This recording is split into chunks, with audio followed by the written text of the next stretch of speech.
Hi, this is Adam Horton, and we're back for another video in the Arc Nova video tutorial series. This video is about the last break of the game, or the end game of Arc Nova. Most breaks tend to end when at least one player is out of meaningful things to do because they're out of money and workers.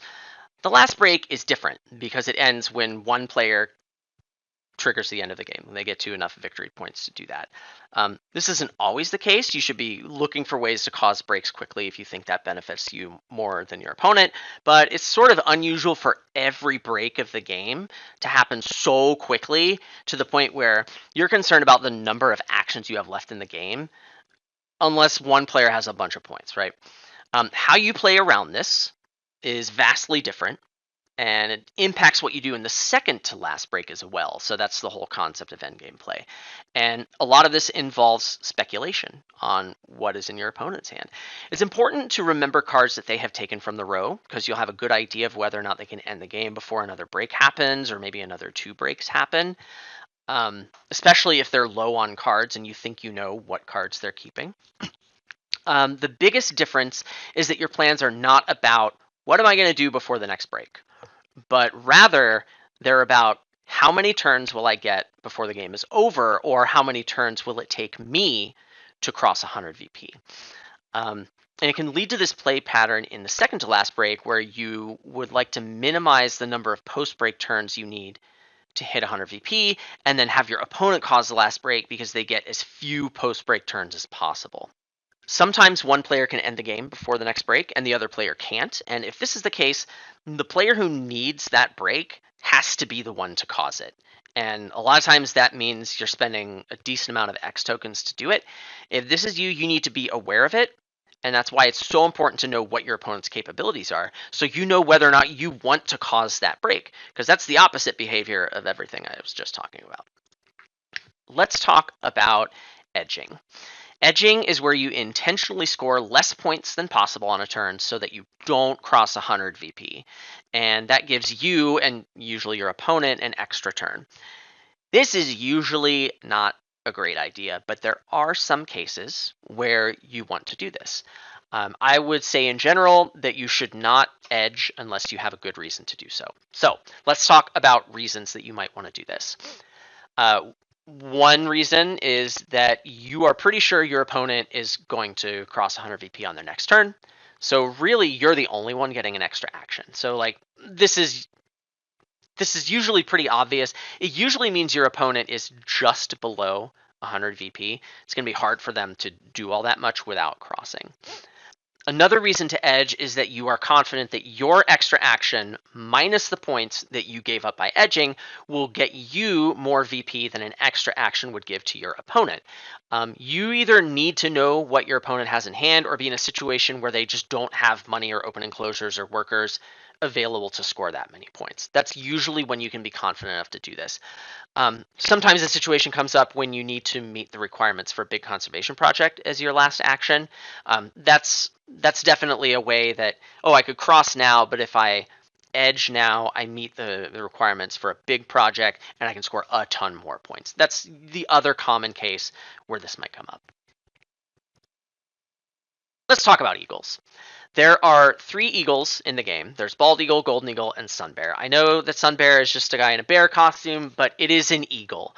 And the definition of eagle is these are cards that give you an extra action that you can use to score points.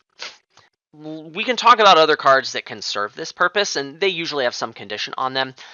Cards that give you hypnosis can function this way, but you need to have less appeal than your opponent. You usually need to have some X tokens to get value out of that action.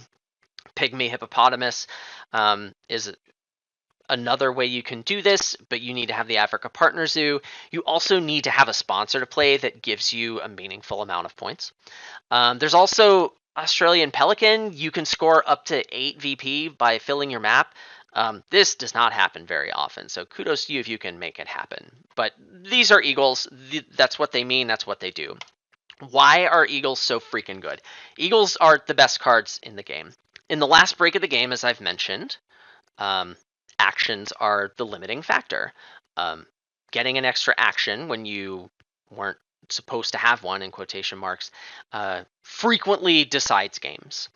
In addition to that, you don't need to worry about edging, because if you cross during that first action, you get another action, you still get to take your other action before your turn's over, and you can get a ton of points, and you don't have to worry about scoring less on your first turn, anything like that.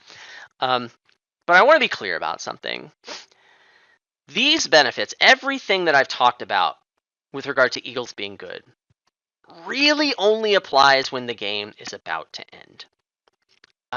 These abilities for extra actions are expensive.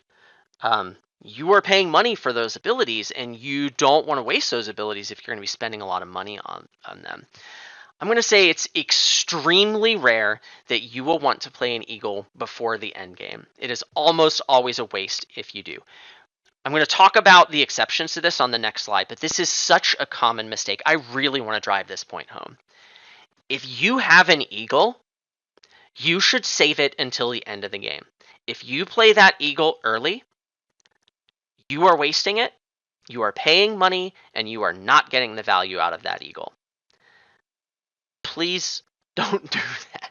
I see so many players do it, and then at the end of the game, man, if they just had one extra action, they might have won the game. Let's talk about the cases when you would want to play an Eagle earlier than the end game. The biggest one is if you're in the second to last break. You can play an Eagle in that break because maybe you need to cause that break because your opponent can cross before the break, like we talked about earlier. In this case, the limiting factor for you and even your opponent is still the number of actions left to take in the game. It's just that one of those actions is to trigger the break because you need to trigger the break. So playing an Eagle in the second to last break, it's definitely a valid line of play. Just you need to have a plan for number of actions until the end of the game, just including a break in one of those actions.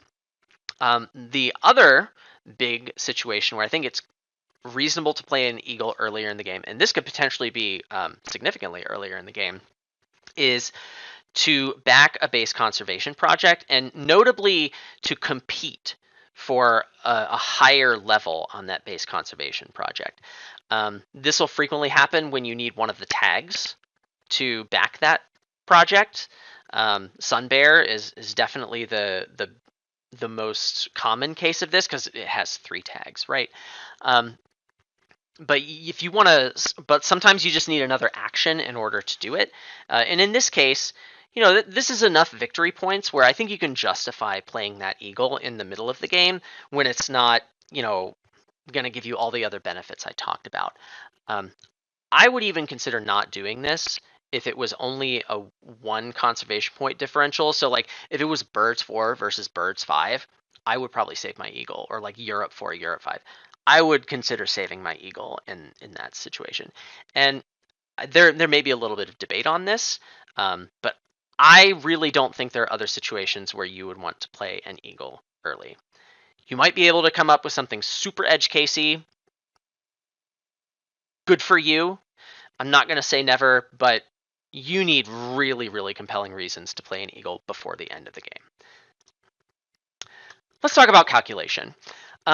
Beyond what I've said in this video, most of endgame play in Ark Nova and many other board games is heavy on calculating either what will get you the most VP in the turns you have remaining, or how you can end the game in as few turns as possible. So it's very important to know, or at least speculate on what cards your opponent has, and don't forget what's in the row. They have access to those cards in many cases too.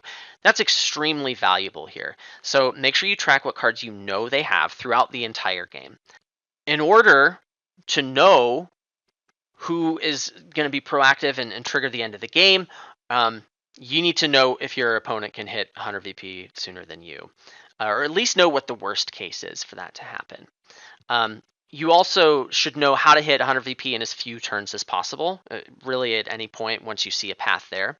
But if this is true for your opponent, then you have to know how many turns you have and figure out how many points you can score. I will mention that Constriction is really, really good in the end game in some situations. This can just give you up to 2, maybe even more extra turns than you might have otherwise had without Constriction.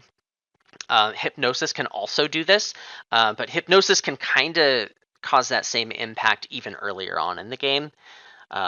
Even if you just like knock their association back from 3 to 1, and you get to take that association action, like even in the middle of the game, that's fantastic. And I will say that if you do a lot of these calculations, it can help you do them a lot faster. So if you're playing real time games, you're going to run out of time, and you're going to want to be able to do these calculations or maybe approximate them somewhat quickly so that you can plan out how you're going to do things.